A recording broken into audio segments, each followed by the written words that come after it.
Good morning બધા મિત્રોને, બધા વિદ્યાર્થીઓને મજામાં બરાબર છે? કેમ કે સિંગલ 3 ફેઝ ઇન્ડક્શન મોટર આપણે કરીને આવ્યા છીએ, તો આજે જોવાના છીએ સિંગલ ફેઝ ઇન્ડક્શન મોટર. અને સિંગલ ફેઝ ઇન્ડક્શન મોટરનો આપેલો લેક્ચર આપણો છે કે ભાઈ સિંગલ ફેઝ મોટર છે કેટલા પ્રકારની હોય છે.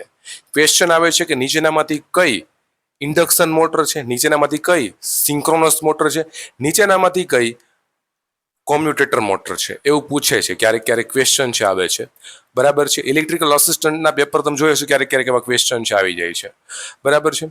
તો આજનો બેઝિકલી લેક્ચર છે સિંગલ ફેઝ મોટરના પ્રકારો, બરાબર? સિંગલ ફેઝ મોટર કઈ પ્રકારની છે, બરાબર? પેલો આપણો છે કે single phase induction motor. Single phase induction motor 3 પ્રકાર આપણે પાડી દીધા છે, બરાબર? સિંગલ ફેઝ ઇન્ડક્શન મોટરના એક શેડેડ પોલ પ્રકાર, હું તમને આગળ કઈ શેડેડ પોલ પ્રકારની ઇન્ડક્શન મોટરમાં શું હોય છે એ. કેમ કે સિંગલ ફેઝ ઇન્ડક્શન મોટર જે છે સેલ્ફ સ્ટાર્ટ નથી, તો એને સ્ટાર્ટ કરવા માટે અલગ પ્રકારની પદ્ધતિઓ હોય છે.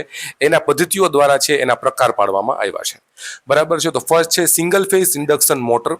એની અંદર શેડેડ પોલ પ્રકારની મોટર આવે છે, અને બીજી છે સ્પ્લિટ ફેઝ પ્રકારની મોટર અને રિલક્ટન્સ સ્ટાર્ટ પ્રકારની મોટર, બરાબર? 3 પ્રકારની મોટર આવે છે: શેડેડ પોલ પ્રકારની મોટર, બરાબર, સ્પ્લિટ ફેઝ પ્રકારની મોટર અને રિલક્ટન્સ સ્ટાર્ટ પ્રકારની મોટર. એટલે કે એ બેઝિકલી શું છે? રિલક્ટન્સનો મતલબ શું થયો? રિલક્ટન્સનો મતલબ શું થયો? મેં મેગ્નેટિક સર્કિટમાં મેં તમને કીધું હતું કે ભાઈ રિલક્ટન્સ કેને કહેવામાં આવે છે? એક રજિસ્ટર જેવું જ હોય છે, પણ મેગ્નેટિક સર્કિટની અંદર હોય રિલક્ટન્સ, બરાબર છે? તો રિલક્ટન્સ સ્ટાર્ટ પ્રકારની મોટર, 3 પ્રકારની મોટર યાદ રાખી લ્યો, બરાબર? એમ પૂછે નીચેનામાંથી કઈ ઇન્ડક્શન મોટર છે, એવી રીતના પ્રશ્નો આવે છે. તો એમાં અલગ છે, MCQ દઈ દીધા હોય, બરાબર? રેડી? આની નીચે આ થિયરી વાળું તમારું પૂરો થઈ જાય લેક્ચર, આ લેક્ચર થિયરી વાળું લેક્ચર પૂરો થઈ જાય એટલે નીચે જ બીજો લેક્ચર, આનો જ લેક્ચર હોય છે MCQ.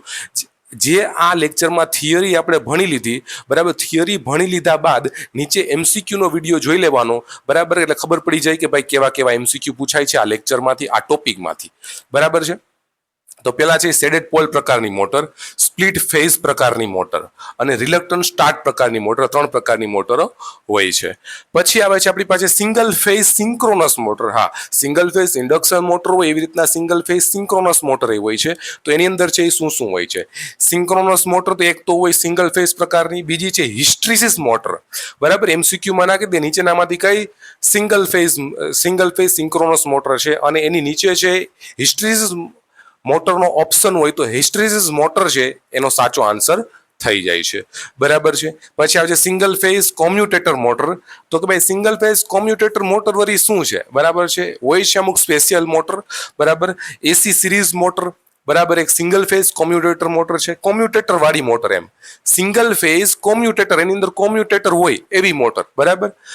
કોમ્યુટેટર હોય, કોમ્યુટેટર મતલબ શું થયો કે ભાઈ AC નું DC માં કન્વર્ટ કરે. કોણ? કોમ્યુટેટર, બરાબર? AC series motor, universal motor અને રિપલ્સન મોટર, આ ત્રણેયમાં છે સિંગલ ફેઝ કોમ્યુટેટર છે હોય છે. એની અંદર કોમ્યુટેટર મળે છે તમને, બરાબર? કે એમાં યુનિવર્સલ મોટરમાં તમને કોમ્યુટેટર મળશે, AC સિરીઝ મોટરમાં તમને કોમ્યુટેટર મળશે, અને રિપલ્સન મોટરમાં તમને કોમ્યુટેટર જોવા મળશે. એવો સવાલ આવે કે નીચેનામાંથી કઈ મોટરમાં કોમ્યુટેટર જોવા મળશે? અને એની અંદર યુનિવર્સલ મોટર હોય તો હા, તેમાં જોવા મળશે. અધરવાઇઝ તમને એવો દીધો હોય કે ભાઈ રિપલ્સન મોટર, તો હા એની અંદર જોવા મળશે. એવો ઓપ્શન દઈ દીધો હોય કે ભાઈ AC સિરીઝ મોટર, તો હા એની અંદર કોમ્યુટેટર જોવા મળશે, બરાબર? તો આમાંથી ઘણા બધા પ્રશ્નો છે નીકળે છે. MCQ નું સોલ્યુશન આપણે નીચેના વિડીયોમાં છે કરી દીધું છે, બરાબર? આ જ ટોપિકમાંથી કેટલા MCQ નીકળે એ નીચેના વિડીયોમાં તમે જોઈ શકો છો, બરાબર? અને બીજી વસ્તુ કે આ લેક્ચરની PDF એ નીચેથી ડાઉનલોડ કરી શકો છો, બરાબર છે?